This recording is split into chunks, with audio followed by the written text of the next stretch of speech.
بسم الله الرحمن الرحيم. الحمد لله الذي أنزل على عبده الكتاب ولم يجعل له عوجا قيما لينذر بأسا شديدا من لدنه ويبشر المؤمنين الذين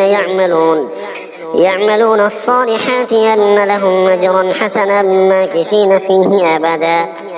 وينذر الذين قالوا اتخذ الله ولدا ما لهم به من علم ولا لآبائهم كبرت كلمة تخرج من أفواههم إن يقولون إلا كذبا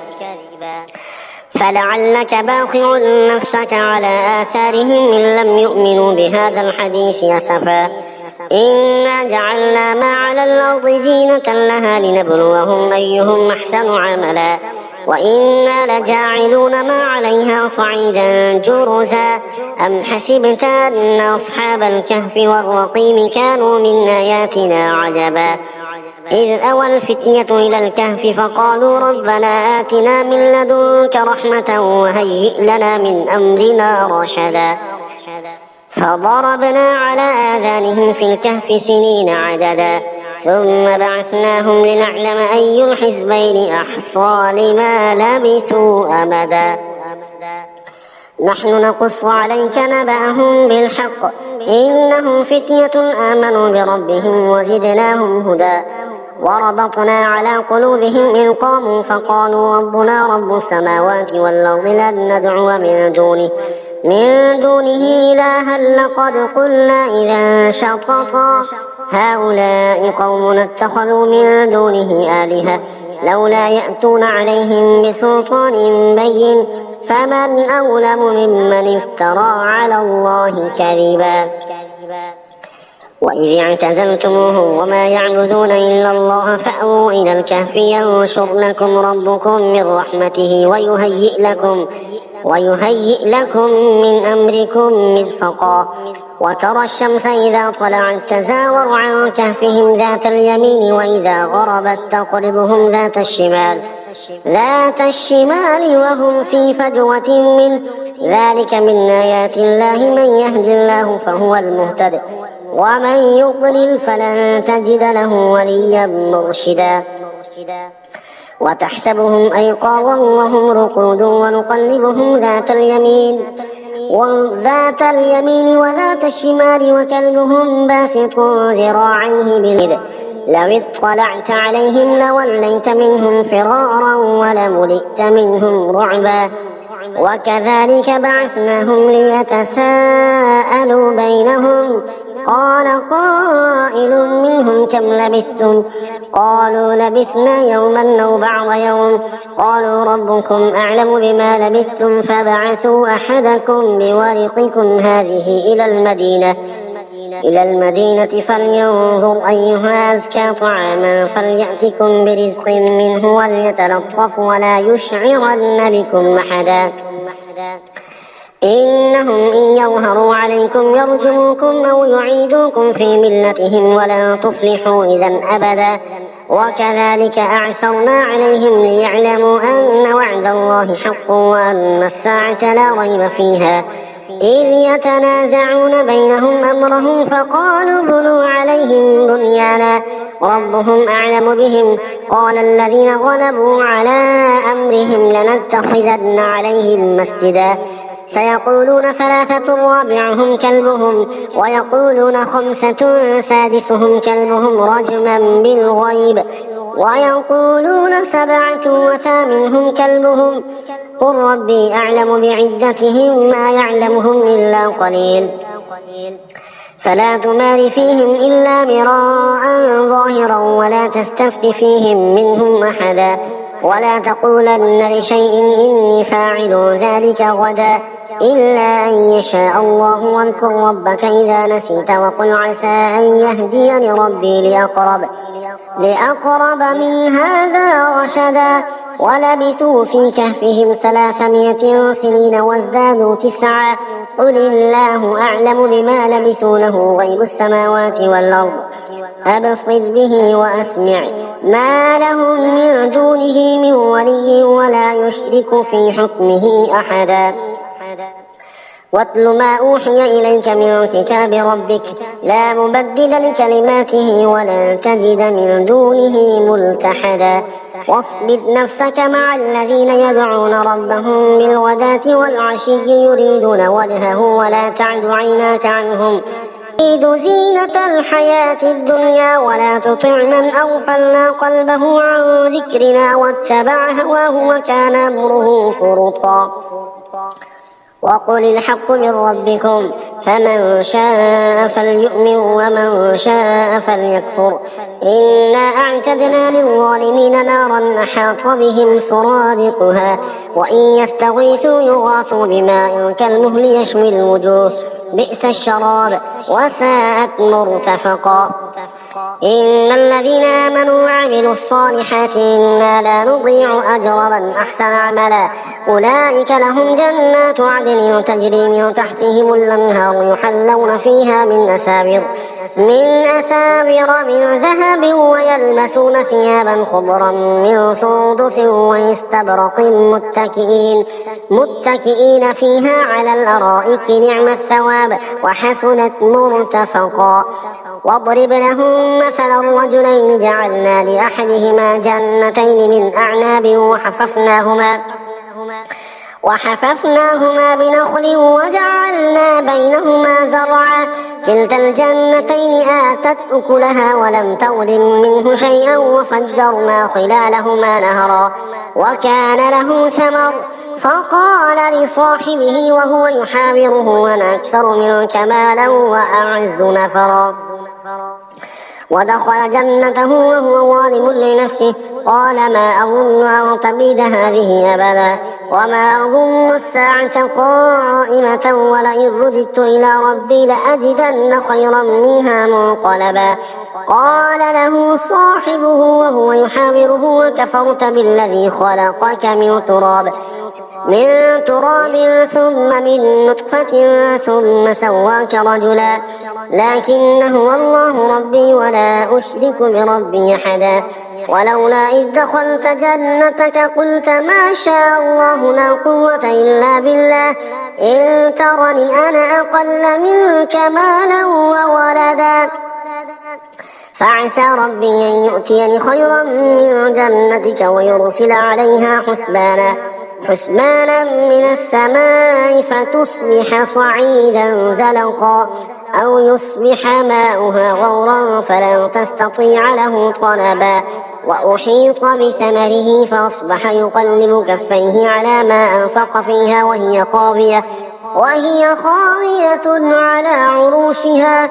ويقول يا ليتني لم أشرك بربي أحدا ولم تكن له فئة ينصرونه من دون الله وما كان منتصرا هنالك الولاية لله الحق هو خير ثوابا وخير عقبا واضرب لهم مثل الحياة الدنيا كماء أنزلناه من السماء فاختلط به نبات الأرض فأصبح هشيما تذروه الرياح وكان الله على كل شيء مقتدرا المال والبنون زينة الحياة الدنيا والباقيات الصالحات خير عند ربك ثوابا وخير أملا ويوم نسير الجبال وترى الأرض بارزة وحشرناهم فلم نغادر منهم أحدا وعرضوا على ربك صفا لقد جئتمونا كما خلقناكم أول مرة بل زعمتم أن لن نجعل لكم موعدا ووضع الكتاب فترى المجرمين مشفقين مما فيه ويقولون يا ويلتنا ما لهذا الكتاب لا يغادر صغيرة ولا كبيرة إلا أحصاها ووجدوا ما عملوا حاضرا ولا يظلم ربك أحدا وإذ قلنا للملائكة اسجدوا لآدم فسجدوا إلا إبليس كان من الجن ففسق عن أمر ربه أفتتخذونه وذريته أولياء من دوني وهم لكم عدو بئس للظالمين بدلا ما أشهدتهم خلق السماوات والأرض ولا خلق أنفسهم وما كنت متخذ المضلين عضدا ويوم يقول نادوا شركائي الذين زعمتم فدعوهم فلم يستجيبوا لهم وجعلنا بينهم موبقا ورأى المجرمون النار فظنوا أنهم مواقعوها ولم يجدوا عنها مصرفا ولقد صرفنا في هذا القرآن للناس من كل مثل وكان الإنسان أكثر شيء جدلا وما منع الناس أن يؤمنوا إذ جاءهم الهدى ويستغفروا ربهم إلا أن تأتيهم سنة الأولين أو يأتيهم العذاب قبلا وما نرسل المرسلين إلا مبشرين ومنذرين ويجادل الذين كفروا بالباطل ليدحضوا به الحق واتخذوا آياتي وما أنذروا هزوا ومن أظلم ممن ذكر بآيات ربه فأعرض عنها ونسي ما قدمت يداه إنا جعلنا على قلوبهم مكنة أن يفقهوه وفي آذانهم وقرا وإن تدعوهم إلى الهدى فلن يهتدوا إذا أبدا وربك الغفور ذو الرحمة لو يؤاخذهم بما كسبوا لعجل لهم العذاب بل لهم موعد لن يجدوا من دونه موئلا وتلك القرى أهلكناهم لما ظلموا وجعلنا لمهلكهم موعدا وإذ قال موسى لفتاه لا أبرح حتى أبلغ مجمع البحرين أو أمضي حقبا فلما بلغا مجمع بينهما نسيا حوتهما فاتخذ سبيله في البحر سربا فلما جاوزا قال لفتاه آتنا غداءنا لقد لقينا من سفرنا هذا نصبا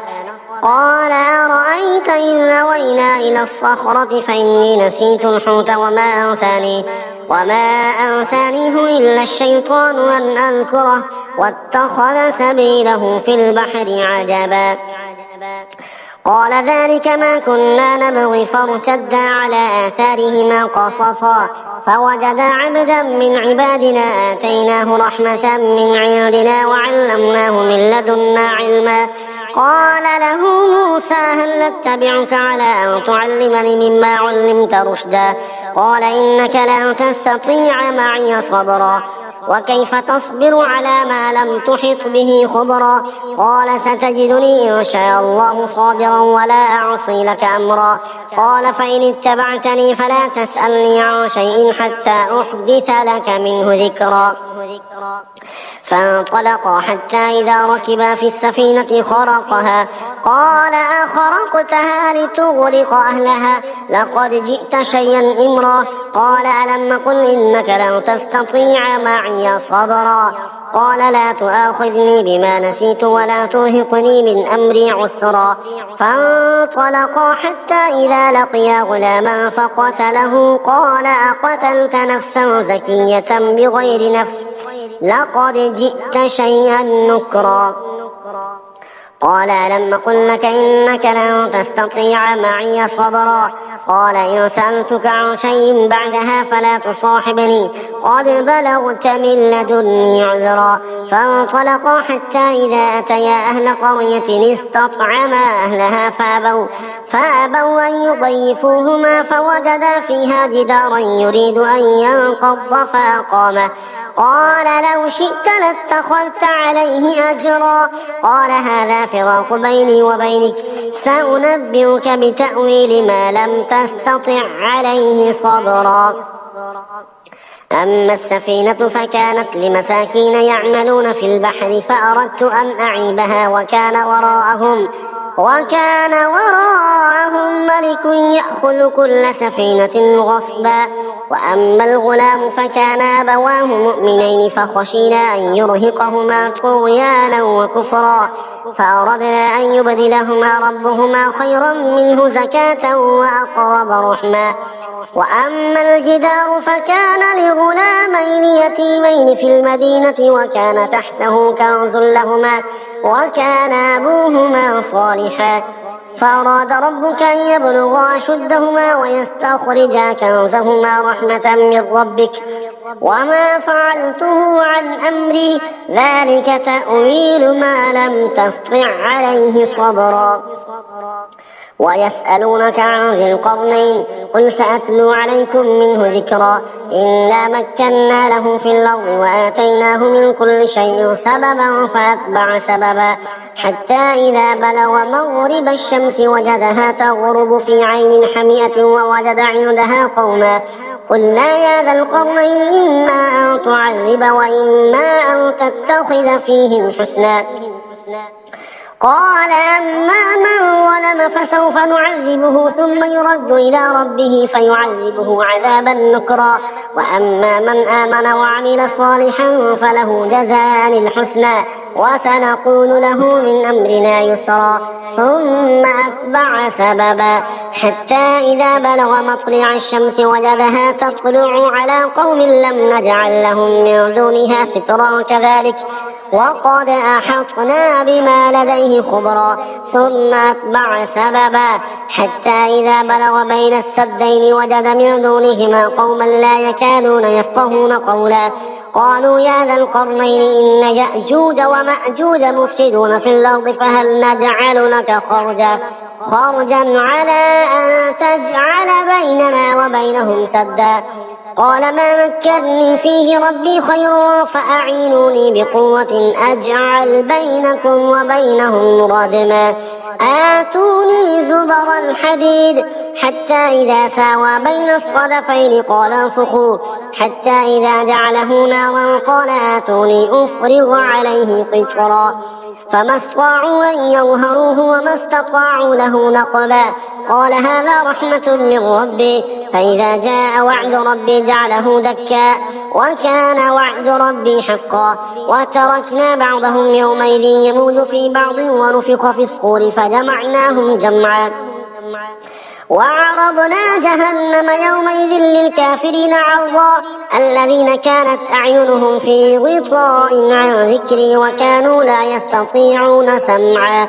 أفحسب الذين كفروا أن يتخذوا عبادي من دوني أولياء إنا أعتدنا جهنم للكافرين نزلا قل هل ننبئكم بالأخسرين أعمالا الذين ضل سعيهم في الحياة الدنيا وهم يحسبون أنهم يحسنون صنعا أولئك الذين كفروا بآيات ربهم ولقائه فحبطت أعمالهم فلا نقيم لهم يوم القيامة وزنا ذلك جزاؤهم جهنم بما كفروا واتخذوا آياتي ورسلي هزوا إن الذين آمنوا وعملوا الصالحات كانت لهم جنات الفردوس نزلا خالدين فيها لا يبغون عنها حولا قل لو كان البحر مدادا لكلمات ربي لنفد البحر قبل أن تنفد كلمات ربي ولو جئنا بمثله مددا قل إنما أنا بشر مثلكم يوحى إلي أنما إلهكم إله واحد فمن كان يرجو لقاء ربه فليعمل عملا صالحا ولا يشرك بعبادة ربه أحدا صدق الله العظيم. بسم الله الرحمن الرحيم. الحمد لله الذي أنزل على عبده الكتاب ولم يجعل له عوجا قيما لينذر بأسا شديدا من لدنه ويبشر المؤمنين الذين يعملون الصالحات أن لهم أجرا حسنا ماكثين فيه أبدا وينذر الذين قالوا اتخذ الله ولدا ما لهم به من علم ولا لآبائهم كبرت كلمة تخرج من أفواههم إن يقولون إلا كذبا فلعلك باخع نفسك على آثارهم إن لم يؤمنوا بهذا الحديث أسفا إنا جعلنا ما على الأرض زينة لها لنبلوهم أيهم أحسن عملا وإنا لجاعلون ما عليها صعيدا جرزا أم حسبت أن أصحاب الكهف والرقيم كانوا من آياتنا عجبا إذ أوى الفتية إلى الكهف فقالوا ربنا آتنا من لدنك رحمة وهيئ لنا من أمرنا رشدا فضربنا على آذانهم في الكهف سنين عددا ثم بعثناهم لنعلم أي الحزبين أحصى لما لبثوا أمدا نحن نقص عليك نبأهم بالحق إنهم فتية آمنوا بربهم وزدناهم هدى وربطنا على قلوبهم إذ قاموا فقالوا ربنا رب السماوات والأرض لن ندعو من دونه إلها لقد قلنا إذا شططا هؤلاء قوم اتخذوا من دونه آلهة لولا يأتون عليهم بسلطان بين فمن أظلم ممن افترى على الله كذبا وإذ اعتزلتموهم وما يعبدون إلا الله فأووا إلى الكهف ينشر لكم ربكم من رحمته ويهيئ لكم من أمركم مرفقا وترى الشمس إذا طلعت تزاور عن كهفهم ذات اليمين وإذا غربت تقرضهم ذات الشمال وهم في فجوة منه ذلك من آيات الله من يهد الله فهو المهتد ومن يضلل فلن تجد له وليا مرشدا وتحسبهم أيقاظا وهم رقود ونقلبهم ذات اليمين وذات الشمال وكلبهم باسط ذراعيه باليد لو اطلعت عليهم لوليت منهم فرارا ولملئت منهم رعبا وكذلك بعثناهم ليتساءلوا بينهم قال قائل منهم كم لبثتم قالوا لبثنا يوما أو بعض يوم قالوا ربكم أعلم بما لبثتم فبعثوا أحدكم بورقكم هذه إلى المدينة فلينظر أيها أزكى طعاما فليأتكم برزق منه وليتلطف ولا يشعرن بكم أحدا إنهم إن يظهروا عليكم يرجموكم أو يعيدوكم في ملتهم ولن تفلحوا إذا أبدا وكذلك أعثرنا عليهم ليعلموا أن وعد الله حق وأن الساعة لا ريب فيها إذ يتنازعون بينهم أمرهم فقالوا بنوا عليهم بنيانا ربهم أعلم بهم قال الذين غلبوا على أمرهم لنتخذن عليهم مسجدا سيقولون 3 رابعهم كلبهم ويقولون 5 سادسهم كلبهم رجما بالغيب ويقولون 7 وثامنهم كلبهم قل ربي أعلم بعدتهم ما يعلمهم إلا قليل فلا تمار فيهم إلا مراء ظاهرا ولا تستفت فيهم منهم أحدا ولا تقولن لشيء إني فاعل ذلك غدا إلا أن يشاء الله واذكر ربك إذا نسيت وقل عسى أن يهديني ربي لأقرب من هذا رشدا ولبثوا في كهفهم 300 سنين وازدادوا 9 قل الله أعلم بما لبثوا له غيب السماوات والأرض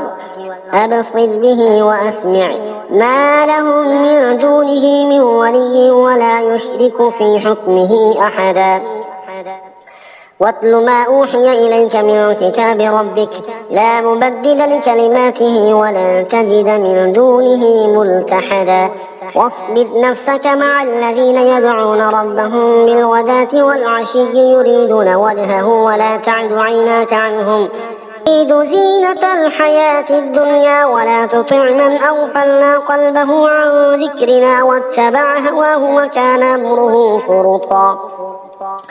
وقل الحق من ربكم فمن شاء فليؤمن ومن شاء فليكفر إنا أعتدنا للظالمين نارا أحاط بهم سرادقها وإن يستغيثوا يغاثوا بماء كالمهل يشوي الوجوه بئس الشراب وساءت مرتفقا إن الذين آمنوا وعملوا الصالحات إنا لا نضيع أجر من أحسن عملا أولئك لهم جنات عدن تجري من تحتهم الأنهار يحلون فيها من أساور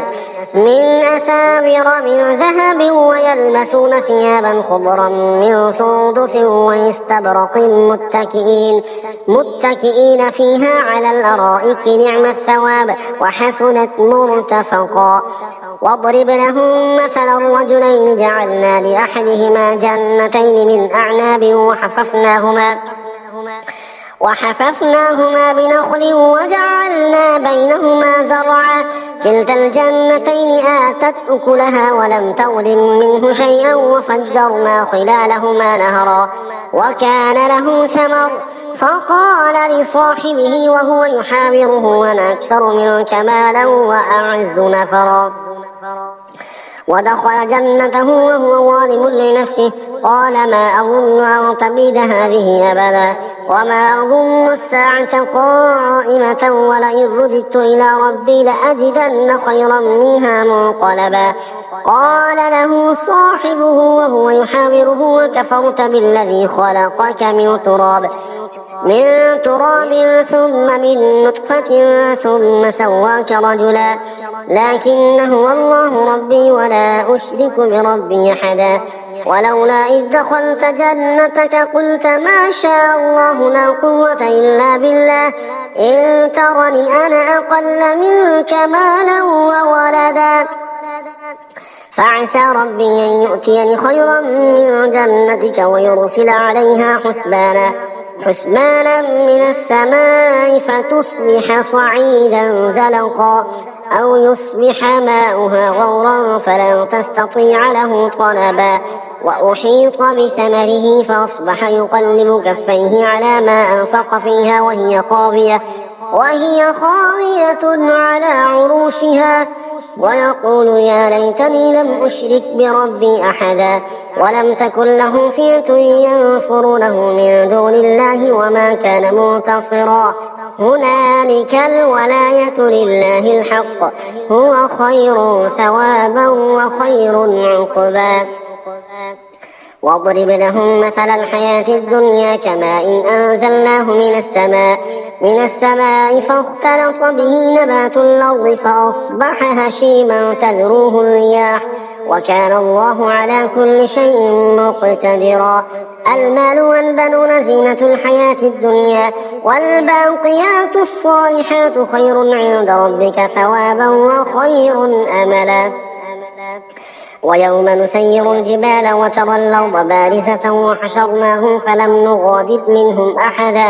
وعرضوا على ربك صفا لقد جئتمونا كما خلقناكم أول مرة بل زعمتم أن لن نجعل لكم موعدا ووضع الكتاب فترى المجرمين مشفقين مما فيه ويقولون يا ويلتنا ما لهذا الكتاب لا يغادر صغيرة ولا كبيرة إلا أحصاها ووجدوا ما عملوا حاضرا ولا يظلم ربك أحدا وإذ قلنا للملائكة اسجدوا لآدم فسجدوا إلا إبليس كان من الجن ففسق عن أمر ربه أفتتخذونه وذريته أولياء من دوني وهم لكم عدو بئس للظالمين بدلا ما أشهدتهم خلق السماوات والأرض ولا خلق أنفسهم وما كنت متخذ المضلين عضدا ويوم يقول نادوا شركائي الذين زعمتم فدعوهم فلم يستجيبوا لهم وجعلنا بينهم موبقا ورأى المجرمون النار فظنوا أنهم مواقعوها ولم يجدوا عنها مصرفا ولقد صرفنا في هذا القرآن للناس من كل مثل وكان الإنسان أكثر شيء جدلا وما منع الناس أن يؤمنوا إذ جاءهم الهدى ويستغفروا ربهم إلا أن تأتيهم سنة الأولين أو يأتيهم العذاب قبلا وما نرسل المرسلين إلا مبشرين ومنذرين ويجادل الذين كفروا بالباطل ليدحضوا به الحق واتخذوا آياتي وما أنذروا هزوا ومن أظلم ممن ذكر بآيات ربه فأعرض عنها ونسي ما قدمت يداه إنا جعلنا على قلوبهم مكنة أن يفقهوه وفي آذانهم وقرا وإن تدعوهم إلى الهدى فلن يهتدوا إذا أبدا وربك الغفور ذو الرحمة لو يؤاخذهم بما كسبوا لعجل لهم العذاب بل لهم موعد لن يجدوا من دونه موئلا وتلك القرى أهلكناهم لما ظلموا وجعلنا لمهلكهم موعدا وإذ قال موسى لفتاه لا أبرح حتى أبلغ مجمع البحرين أو أمضي حقبا فلما بلغا مجمع بينهما نسيا حوتهما فاتخذ سبيله في البحر سربا فلما جاوزا قال لفتاه آتنا غداءنا لقد لقينا من سفرنا هذا نصبا قال أرأيت إن أوينا إلى الصخرة فإني نسيت الحوت وما أنسانيه إلا الشيطان أن أذكره واتخذ سبيله في البحر عجبا قال ذلك ما كنا نبغي فارتدا على آثارهما قصصا فوجدا عبدا من عبادنا آتيناه رحمة من عندنا وعلمناه من لدنا علما قال له موسى هل اتبعك على أن تعلمني مما علمت رشدا قال إنك لن تستطيع معي صبرا وكيف تصبر على ما لم تحط به خبرا قال ستجدني إن شاء الله صابرا ولا أعصي لك أمرا قال فإن اتبعتني فلا تسألني عن شيء حتى أحدث لك منه ذكرا فانطلقا حتى إذا ركبا في السفينة خرقها قال أخرقتها لتغرق أهلها لقد جئت شيئا إمرا قال ألم قل إنك لن تستطيع معي صبرا قال لا تؤاخذني بما نسيت ولا ترهقني من أمري عسرا فانطلقا حتى إذا لقيا غلاما فقتله قال أقتلت نفسا زكية بغير نفس لقد جئت شيئا نكرا قال ألم قل لك إنك لن تستطيع معي صبرا قال إن سألتك عن شيء بعدها فلا تصاحبني قد بلغت من لدني عذرا فانطلقا حتى إذا أتيا أهل قرية استطعما أهلها فأبوا أن يضيفوهما فوجدا فيها جدارا يريد أن ينقض فأقامه قال لو شئت لاتخذت عليه أجرا قال هذا فراق بيني وبينك سأنبئك بتأويل ما لم تستطع عليه صبرا أما السفينة فكانت لمساكين يعملون في البحر فأردت أن أعيبها وكان وراءهم ملك يأخذ كل سفينة غصبا وأما الغلام فكان أبواه مؤمنين فخشينا أن يرهقهما طغيانا وكفرا فأردنا أن يبدلهما ربهما خيرا منه زكاة وأقرب رحما وأما الجدار فكان لغلامين يتيمين في المدينة وكان تحته كنز لهما وكان أبوهما صالحا فأراد ربك أن يبلغا أشدهما ويستخرجا كنزهما رحمة من ربك وما فعلته عن أمري ذلك تأويل ما لم تستطع عليه صبرا ويسألونك عن ذي القرنين قل سأتلو عليكم منه ذكرا إنا مكنا له في الأرض وآتيناه من كل شيء سببا فأتبع سببا حتى إذا بلغ مغرب الشمس وجدها تغرب في عين حمئة ووجد عندها قوما قلنا يا ذا القرنين إما أن تعذب وإما أن تتخذ فيهم حسنا قال أما من ظلم فسوف نعذبه ثم يرد إلى ربه فيعذبه عذابا نكرا وأما من آمن وعمل صالحا فله جزاء الحسنى وسنقول له من أمرنا يسرا ثم أتبع سببا حتى إذا بلغ مطلع الشمس وجدها تطلع على قوم لم نجعل لهم من دونها سترا كذلك وقد أحطنا بما لديه خبرا ثم أتبع سببا حتى إذا بلغ بين السدين وجد من دونهما قوما لا يكادون يفقهون قولا قالوا يا ذا القرنين إن يأجوج ومأجوج مفسدون في الأرض فهل نجعل لك خرجا على أن تجعل بيننا وبينهم سدا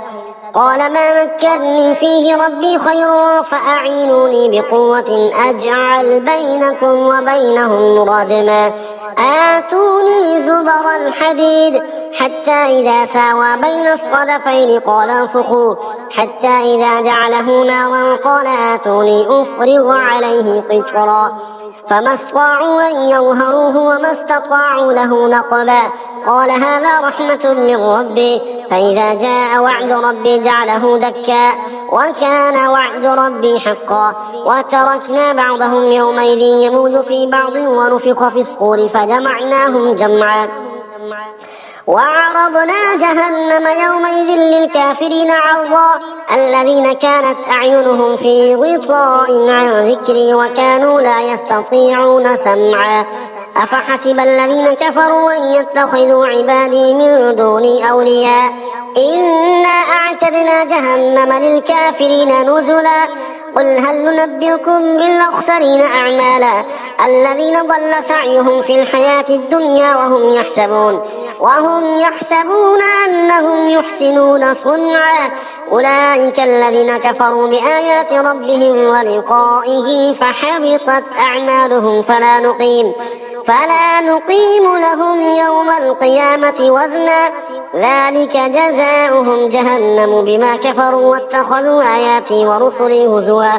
إن الذين آمنوا وعملوا الصالحات كانت لهم جنات الفردوس نزلا خالدين فيها لا يبغون عنها حولا